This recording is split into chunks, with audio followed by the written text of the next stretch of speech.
महाभारत के कई घटनाएं, संबंध और ज्ञान विज्ञान के रहस्य छुपे हुए हैं। महाभारत का हर पात्र जीवित है, चाहे वे कौरव पांडव, कर्ण और कृष्ण हो, या फिर धृष्टद्युम्न हो, या फिर शैल्य शिखंडी और कृपाचार्य हो। महाभारत सिर्फ योद्धाओं की गाथाओं तक सीमित नहीं है। महाभारत से जुड़े श्राप, वचन और आशीर्वाद में भी रहस्य छुपे हुए हैं। दरअसल महाभारत की कहानी युद्ध के बाद समाप्त नहीं होती। असल में महाभारत की कहानी तो युद्ध के बाद शुरू होती है, जो आज भी जारी है। माना जाता है कि वर्तमान युग महाभारत की ही देन है। आज हम आपको महाभारत से जुड़ी एक ऐसी जगह के बारे में बताएंगे जहां आज भी महाभारत कालीन लाक्षागृह स्थापित है। नमस्कार दोस्तों, मेरा नाम है सूरज सिंह और आप देख रहे हैं मन की व्याख्या।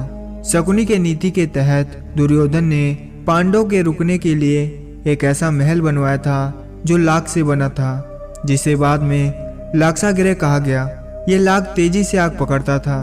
दुर्योधन ने पांडवों को मारने की साजिश रची थी कि इस महल में रात में चुपचाप से आग लगा दी जाएगी, ताकि सोते हुए पांडवों की इस महल में ही जलकर मृत्यु हो जाए। लेकिन पांडवों के जासूसों ने उन्हें इस योजना की सूचना दे दी थी।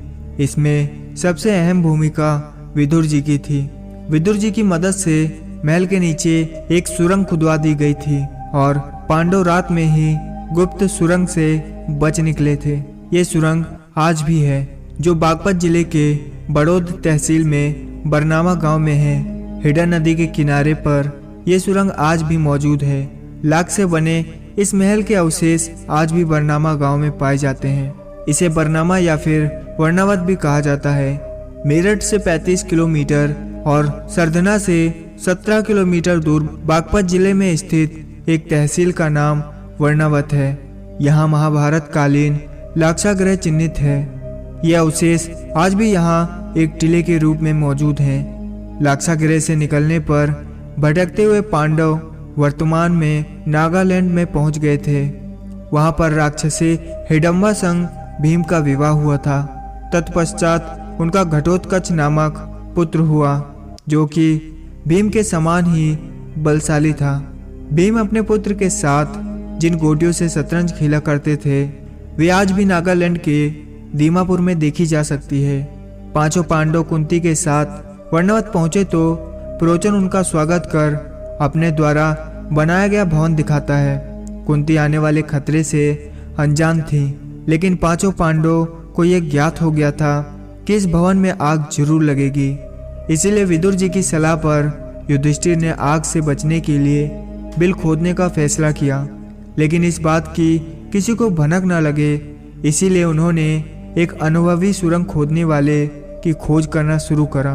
तभी वहां वर्णावत के मंत्री युधिष्ठिर के दर्शन करने आते हैं। साथ ही एक खनिक भी आया था, जिसे देख युधिष्ठिर समझ गए कि ये खनिक काका विदुर द्वारा भेजा गया है।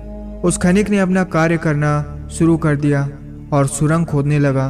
पांडव वर्णावत का भ्रमण करने का बहाना कर सुरंग का परीक्षण करते हैं। यहाँ हस्तिनापुर में दुर्योधन और शकुनी बहुत खुश हैं और इंतजार कर रहे थे कि पांचों पांडव और कुंती की जलकर मर जाने की खबर कब आएगी।